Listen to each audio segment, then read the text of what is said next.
জেবা আমিনা খান, এবং জেবা আমিনা খানের নমিনেশন পেপারটা রিটার্নিং অফিসার 23 তারিখে অ্যাকসেপ্ট করে, এবং 23 তারিখে যে অ্যাকসেপ্ট করেছে, আমরা 22 তারিখে ওনার বিরুদ্ধে একটা লিখিত অবজেকশন দিয়েছিলাম। এখানে যে অ্যাপিল্যান্ট ছিল সে হচ্ছে মিস্টার মাসুদ মৃধা। উনি হচ্ছে বিএনপির আন্তর্জাতিক উপকমিটির একজন সদস্য, এবং উনি ঝালকাঠিতে ওনার বাড়ি। উনি কয়েকটা অবজেকশন দিয়েছিল। এর ভিতরে একটা অবজেকশন ছিল যে Zeba Amina Khan she is holding dual citizenship, সে ইউকের সিটিজেন। আর সেকেন্ড হচ্ছে সে সিটি কর্পোরেশনের প্রায় অ্যারাউন্ড 35 লাখ টাকার হোল্ডিং ট্যাক্স পে করেনি। তার একটা ক্রিমিনাল মামলা আছে যেটা সে গোপন করেছে। আর সে তার ইনকামের যে স্টেটমেন্ট দিয়েছে, যে ওখানে দিয়ে বলেছে তার রেন্টাল ইনকাম হচ্ছে 5,40,000 টাকা, হোয়ারাস তার রেন্টাল ইনকামের চেয়ে অনেক বেশি। সো এই বিষয়গুলো আমরা রিটার্নিং অফিসারের কার্যালয়ে আমরা দিয়েছিলাম, এবং লিখিতভাবে দেওয়ার পরে রিটার্নিং অফিসার এই বিষয়গুলো কোনো কিছুই বিবেচনা না করে ওনার নমিনেশন পেপারটা অ্যাকসেপ্ট করেছে। অ্যাকসেপ্ট করার পরে এটার এগেনস্টে আমরা আপিল ফাইল করেছিলাম, এবং আপিল ফাইল করতে গিয়ে আমরা অনেক সমস্যার সম্মুখীন হয়েছি। বাট আপিল ইভেনচুয়ালি আজকের অনেক দৌড়দৌড়ি করে আমরা আপিল নাম্বার পেয়েছি। আপিল নাম্বার পাওয়ার পর মাননীয় কমিশন আমাদের বক্তব্য শুনেছেন। ওনারা আমাদেরকে বলতে চাইলেন যে এখানে মাসুদ মৃধা সে যেহেতু কোনো ক্যান্ডিডেট না, অতএব এখানে আমাদের লোকাস স্ট্যান্ডি নাই, মানে আপিল করার কোনো লোকাস স্ট্যান্ডি নাই। আমি ওনাদেরকে বোঝানোর চেষ্টা করলাম যে এই সংরক্ষিত মহিলা আসনের জন্য একটা আইন আছে, আপনারা জানেন 2004 সালে।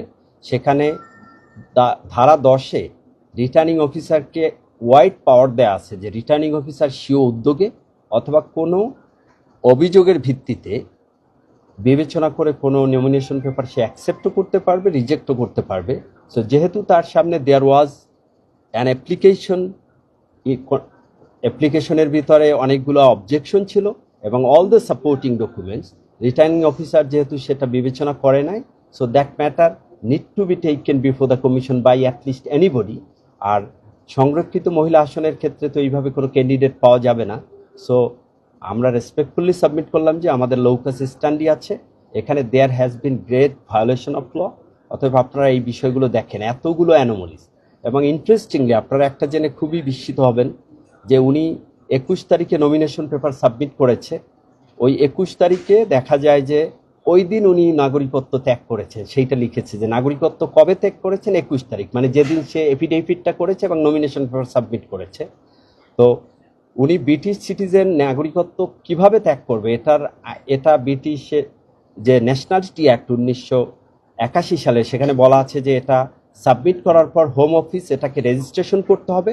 রেজিস্ট্রেশন করলেই এটা সাথে সাথে তার নাগরিকত্ব যাবে না, বরং আরও 6 মাস সে অন্য দেশের নাগরিকত্ব না নেওয়া পর্যন্ত এটা বাই ডিফল্ট নাগরিকত্ব চলতে থাকবে।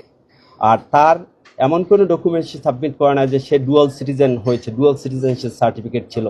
অতএব সে স্টিল ব্রিটিশ সিটিজেন, এবং সে শুধু by filing an application she has not relinquished his citizenship.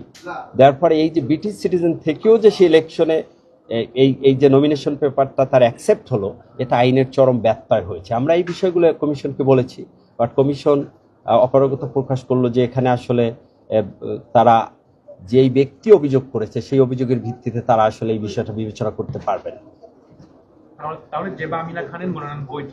হ্যাঁ, বৈধ হয়েছে। জি, জি, আমরা হাইকোর্টে যাব।